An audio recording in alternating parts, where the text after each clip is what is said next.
Assalamualaikum warahmatullahi wabarakatuh. Waalaikumsalam warahmatullahi wabarakatuh. Sebelum memulai kegiatan hari ini, mari kita berdoa bersama-sama. Berdoa dimulai.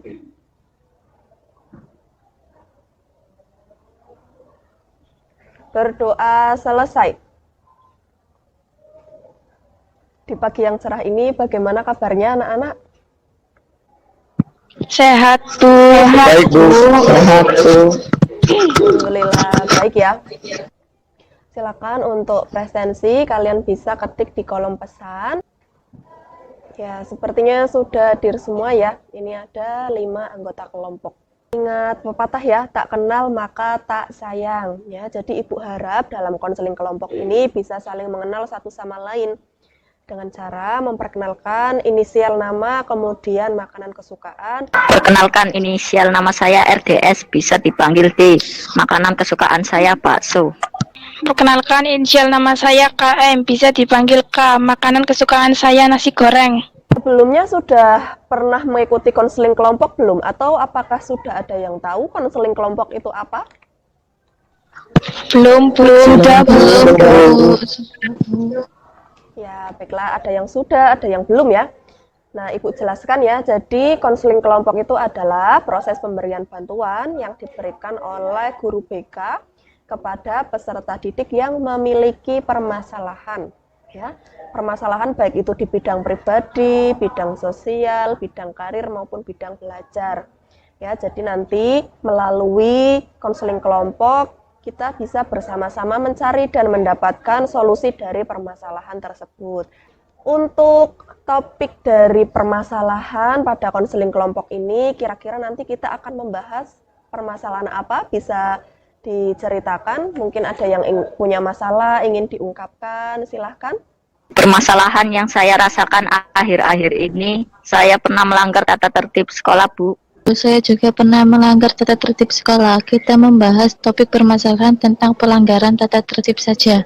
Konseling kelompok ini bertujuan agar peserta didik mampu menganalisis tata tertib sekolah, kemudian mampu mengubah perilaku maladaptif menjadi perilaku yang adaptif.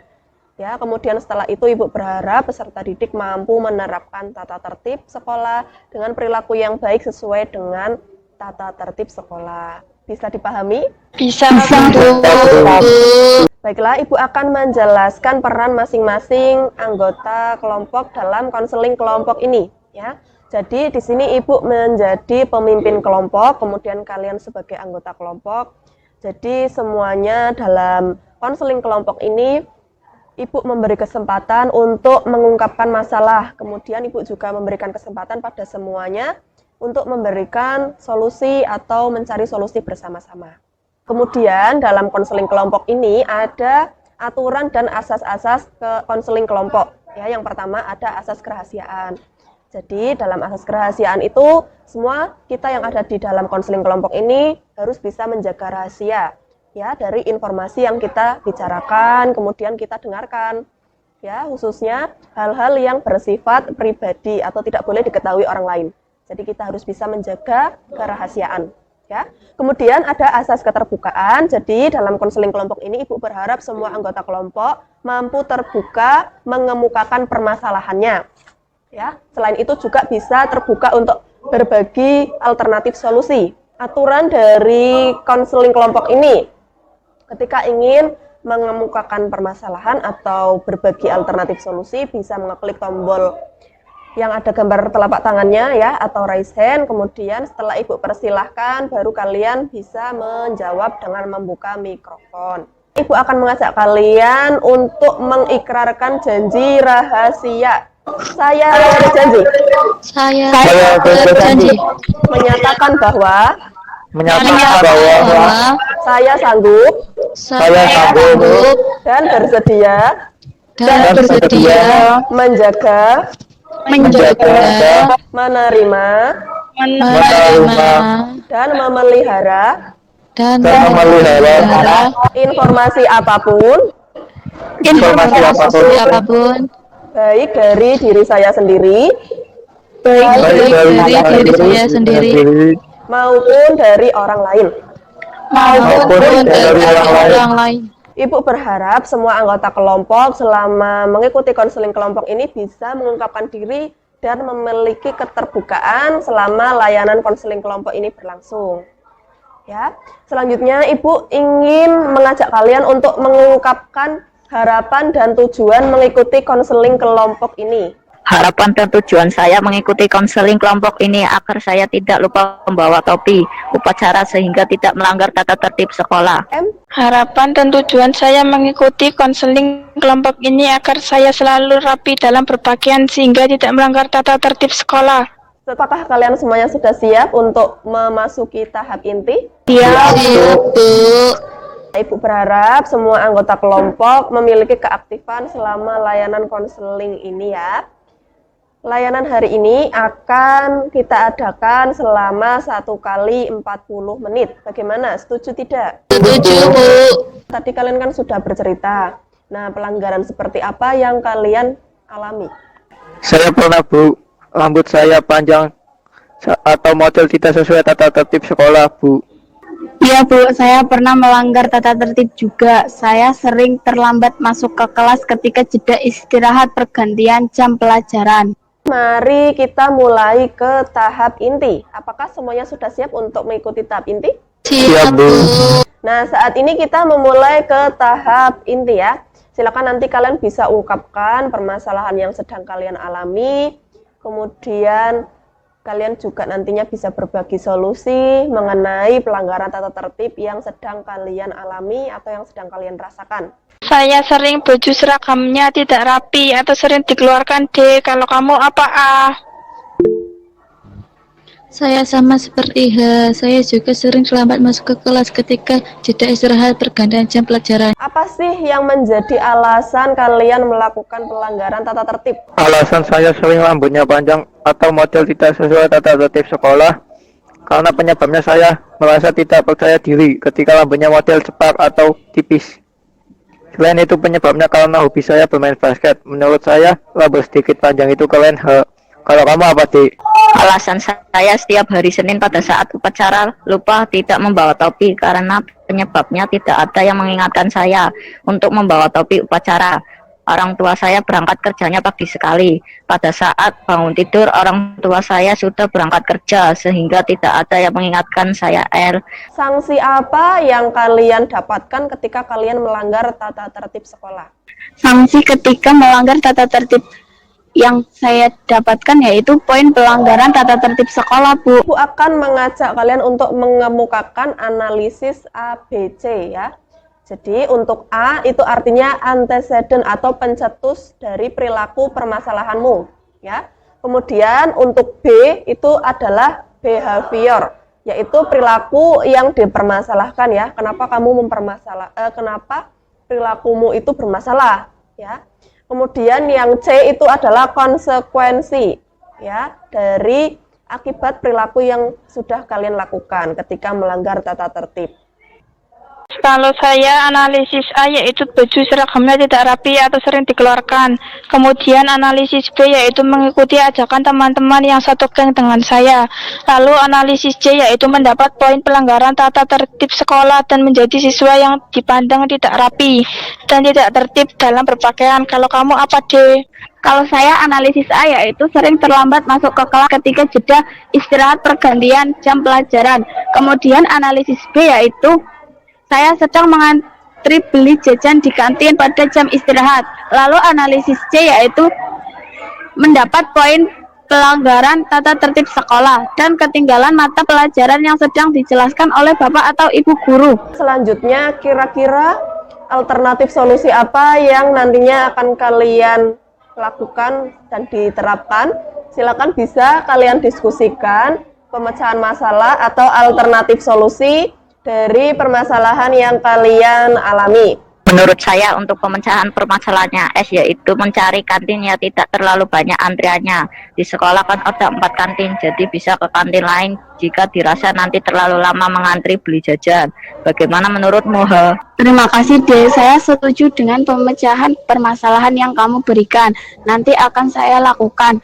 Kalau untuk permasalahannya dia menurut saya kamu bisa memasang alarm HP-mu setiap hari Senin untuk mengingatkan bahwa harus membawa topi upacara. Bagaimana menurutmu, Din? Baiklah, terima kasih ya He atas pemecahan permasalahannya. Nanti akan saya lakukan. Nah, untuk permasalahannya R, alternatif solusinya menurut saya yaitu bisa menghindari ajakan teman-temanmu jika teman-temanmu mengajak hal yang buruk, misalnya mengajak untuk tidak rapi dalam berpakaian. Seragamnya sering dikeluarkan, kamu bisa mencari teman-teman lain yang bisa mengajakmu ke hal positif. Selanjutnya, Ibu akan menayangkan video modeling ya. Jadi dalam video modeling ini Ibu harap semua anggota kelompok mampu mencontoh modeling dari penokohan yang ada di video tersebut. Kita akan belajar aturan dan tata tertib di lingkungan sekolah. Aturan adalah batasan yang dibuat untuk membatasi tingkah laku seseorang dalam suatu keadaan. Tata tertib adalah aturan-aturan yang harus ditaati dan dilaksanakan. Apabila dilanggar, akan mendapatkan sanksi atau hukuman. Ternyata di sekolah juga terdapat tata tertib. Mematuhi tata tertib dapat membuat hidup menjadi lebih disiplin. Nah, berikut adalah contoh tata tertib di sekolah. Pertama, siswa datang ke sekolah dengan tepat waktu. Kedua, siswa memakai seragam sesuai jadwal dengan rapi dan memakai atribut lengkap. Ketiga, siswa laki-laki tidak boleh memanjangkan rambutnya.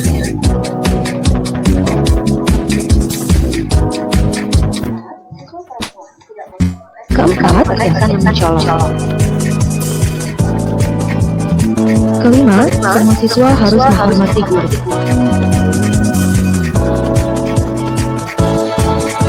Keenam, siswa harus menjaga ketertiban dan ketenangan kelas.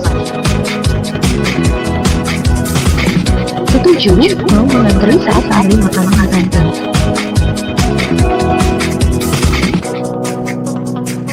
Kedelapan, menjaga kebersihan lingkungan sekolah. Itulah tadi beberapa contoh peraturan di sekolah yang harus kita lakukan dan kita patuhi. Diharapkan pelajaran hari ini anak-anak dapat mengerti peraturan tentang lingkungan di sekolah. Terima kasih, Tuhan memberkati, selamat belajar. Nah, itu tadi ya video modeling dari penokohan agar kalian bisa mencontoh dari model tersebut untuk mematuhi tata tertib sekolah. Selanjutnya, Ibu ingin tahu bagaimana pemahaman barumu setelah mengikuti konseling kelompok ini. Saya memiliki pemahaman baru, Bu, mengenai pemecahan permasalahan saya agar saya selalu mengingat membawa topi upacara hari Senin sehingga saya mampu mematuhi tata tertib sekolah. Saya memiliki pemahaman baru, Bu, terhadap solusi yang didapat agar saya selalu rapi dalam berpakaian seragam sehingga saya mampu mematuhi tata tertib sekolah. Ibu juga ingin tahu kesan dan keberhasilan yang telah kalian capai setelah mengikuti konseling kelompok ini. Setelah mengikuti konseling kelompok ini, saya jadi senang karena bisa mendapatkan alternatif solusi sehingga saya ingin mencoba menerapkan solusi yang tadi sudah diperoleh. Setelah mengikuti konseling kelompok ini, saya menjadi senang karena akrab satu sama lain. Saya juga ingin belajar menerapkan alternatif solusi dari permasalahan saya. Semoga dari alternatif solusi yang sudah kalian cari bersama-sama, sudah kalian dapatkan pemecahan masalahnya bisa diterapkan dan diaplikasikan ya. Ibu ingin mengajak kalian untuk menyimpulkan. Jadi kesimpulannya yaitu solusi dari permasalahan pelanggaran tata tertib sekolah perlu kita terapkan atau aplikasikan ke dalam perilaku sehari-hari kita selama di sekolah. Kita harus selalu melatih diri kita untuk mematuhi tata tertib sekolah. Karena tata tertib harus dipatuhi agar kita menjadi siswa-siswi yang disiplin, berbudi pekerti luhur, berkarakter dan berakhlak mulia. Ibu akan menjelaskan mengenai evaluasi yang nanti akan kalian isi. Nanti Ibu akan kirimkan link Google Form-nya di WA Group. Isikan pernyataannya. Nih ya, yang pertama, saya memperoleh kepuasan setelah mendapat layanan konseling kelompok. Nah, nanti jawabannya ini di bawah ada 1, 2, 3, 4. Jadi maksudnya adalah kalau 1 itu artinya kurang baik, 2 cukup baik, 3 baik, dan 4 sangat baik ya. Untuk kegiatan tindak lanjut ya, jadi apabila misalnya dari anggota kelompok ada yang masih memiliki permasalahan atau merasa belum terentaskan masalahnya, bisa menemui Ibu di ruang BK, nanti kita akan melakukan konseling individu. Sebelum kita mengakhiri layanan hari ini, mari kita berdoa bersama-sama. Berdoa dimulai. Berdoa selesai. Ibu ucapkan terima kasih. Wassalamualaikum warahmatullahi wabarakatuh. Terima kasih. Waalaikumsalam warahmatullahi wabarakatuh.